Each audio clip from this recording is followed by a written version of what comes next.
फटाफट एक नजर आज की कुछ और बड़ी खबरों पर।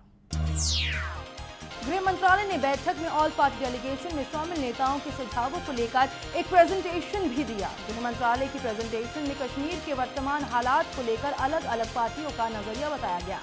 इसमें सिविलियन एरिया में सशस्त्र बल विशेषाधिकार अधिनियम की समीक्षा भी बात उठी और कुछ पार्टियों ने कश्मीर में अर्धसैनिक बलों और सैनिकों की संख्या घटाने का सुझाव दिया।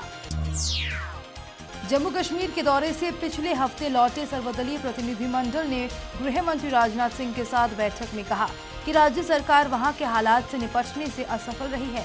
प्रतिनिधिमंडल में शामिल नेताओं ने कहा कि राज्य के नेताओं द्वारा भ्रामक बयान दिए गए। इन नेताओं ने विरोध प्रदर्शन के दौरान मारे गए लोगों के परिवार वालों के लिए राहत पैकेज की मांग की।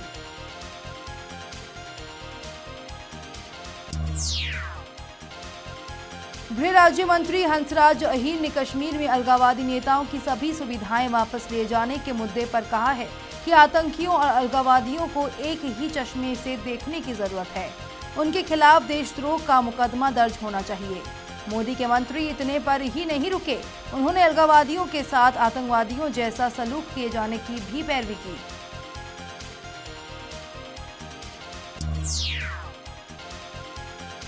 जम्मू कश्मीर के कुपवाड़ा में सेना के काफिले पर आतंकियों ने हमला कर दिया।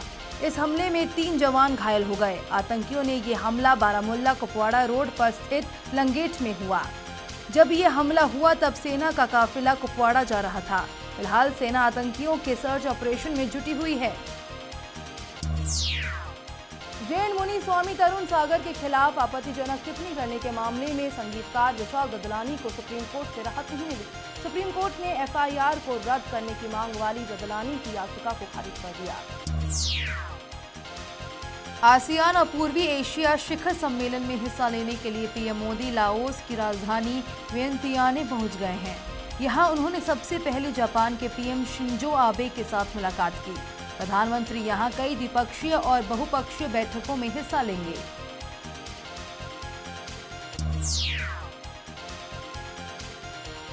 जीएसटी को 1 अप्रैल 2017 से लागू करने के लिए सरकार के पास काफी कम समय बचा हुआ है, लेकिन इसके लिए सरकार सभी तरह के प्रयास कर रही है।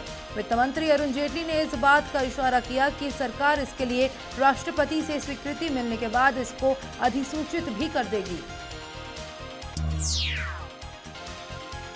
यूपी में किसान यात्रा के लिए निकले कांग्रेस उपाध्यक्ष राहुल गांधी गोरखपुर के बाबा राघवदास मेडिकल कॉलेज पहुंचे। यहां उन्होंने दिमागी बुखार से पीड़ित बच्चों से मुलाकात की। इस बीमारी से जुड़े वार्ड में वो करीब आधे घंटे तक रहे और बच्चों का हालचाल लिया।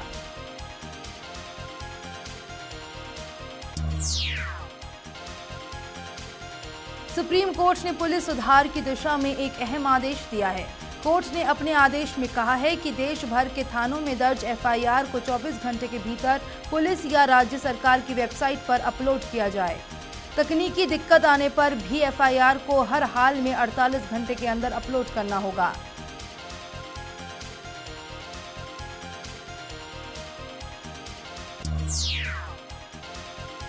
कोर्ट ने इस मामले में महिलाओं के साथ यौन शोषण, बच्चों के यौन शोषण यानी पॉक्सो, आतंकवाद और विद्रोह जैसे संवेदनशील मामलों में छूट दी है।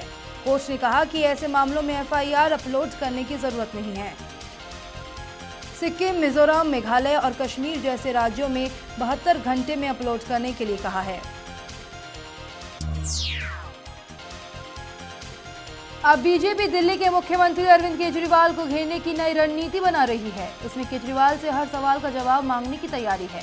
बीजेपी के राष्ट्रीय मंत्री आरपी सिंह के मुताबिक जनता ने जिस उम्मीद के साथ आपको चुना था उसके सपने चकनाचूर हो चुके हैं। अब केजरीवाल जहां भी जाएंगे, जिस कार्यक्रम में भी शामिल होंगे, जनता उनसे उठकर सवाल पूछेगी।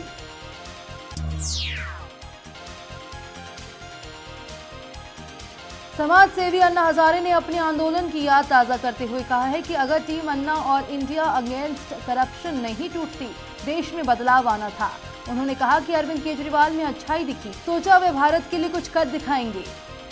अब जब उन्होंने आम आदमी पार्टी का गठन किया, हमारी टीम टूट गई और देश को जूझना पड़ा।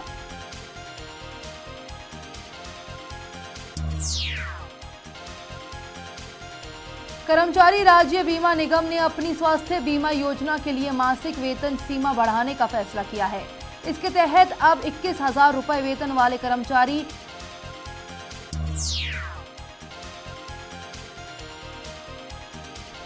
अमेरिकी समुद्री निरीक्षण में काम आने वाले अत्याधुनिक हथियार रहित गार्जियन ड्रोनों के लिए भारत की ओर से किए गए अनुरोध पर एक सकारात्मक फैसला ले सकता है, कि खासतौर पर हिंद महासागर में समुद्री निरीक्षण के लिए है। अमेरिका का ये कदम भारत को एक बड़ा रक्षा सहयोगी करार देने के बाद सामने आ रहा है।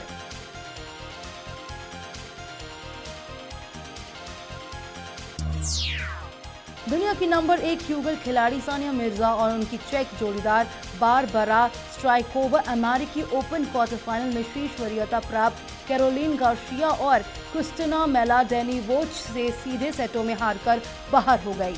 भारत के रोहन बोपन्ना, लिएंडर पेस और साकेत माइनेनी अपने अपने मैच पहले ही हार चुके हैं।